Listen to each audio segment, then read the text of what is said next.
I miss seeing you on Sunday mornings, getting to read stories, tell the Bible story, do our craft time, our worship time, and playing together. So I thought today maybe I could read you a story from home. And the first one I'm going to read is from the Jesus Storybook Bible. And the story is called The Captain of the Storm. It can be found in the Bible in Mark 4 and Matthew 8. The sun was going down. The air was warm and still. "Let's go across the lake," Jesus said to his friends. Jesus had been helping people all day, and now he was tired.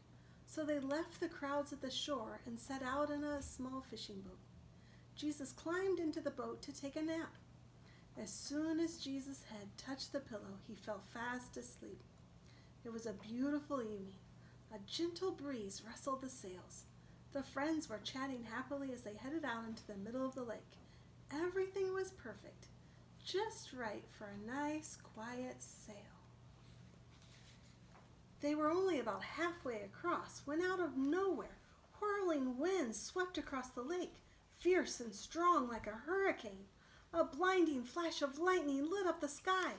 Thunder roared right overhead. The storm blew the water into towering waves that hurled the little boat up, up, up, and then sent it hurling, crashing back down, down, down. The fishing boat was blown and buffeted and tossed and turned, back and forth and up and down and all left and right and round and round. And in the middle of the storm, Jesus was sleeping.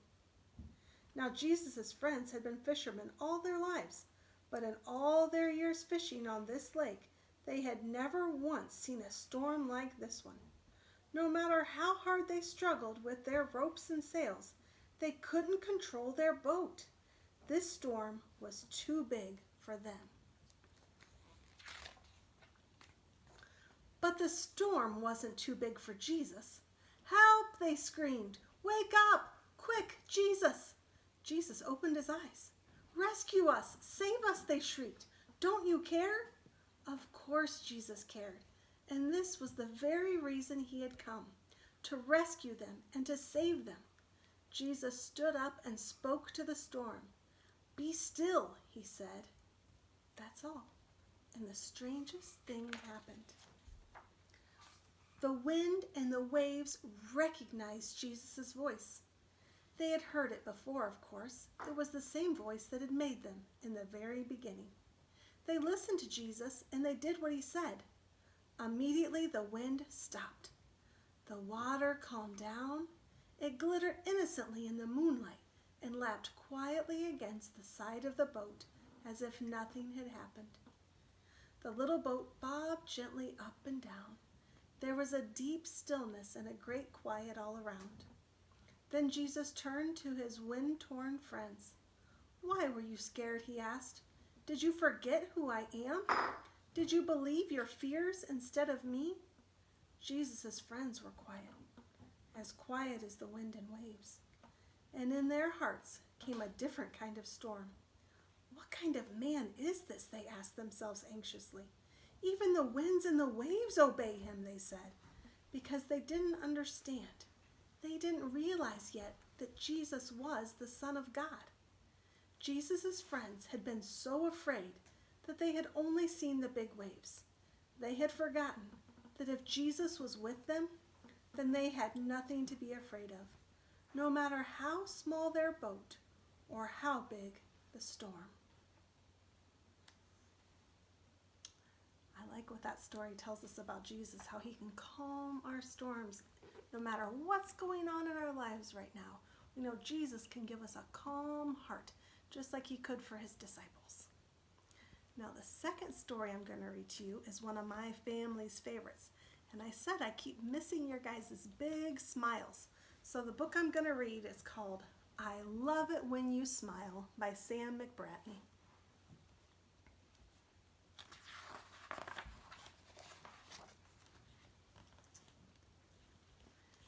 It was a lovely summer morning, but Rue was feeling grumpy, and he didn't know why.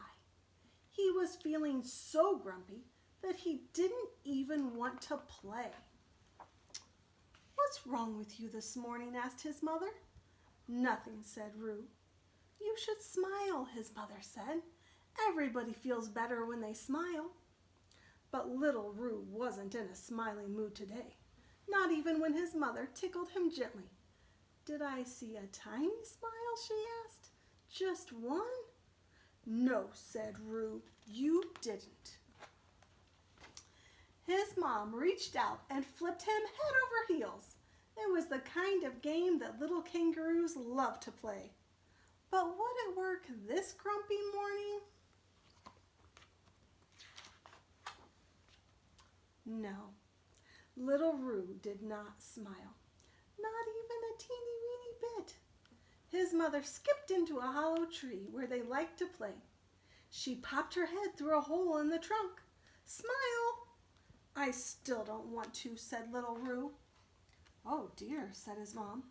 So she gathered up some dry leaves, tossed them into the air, and all the leaves came down on little Roo.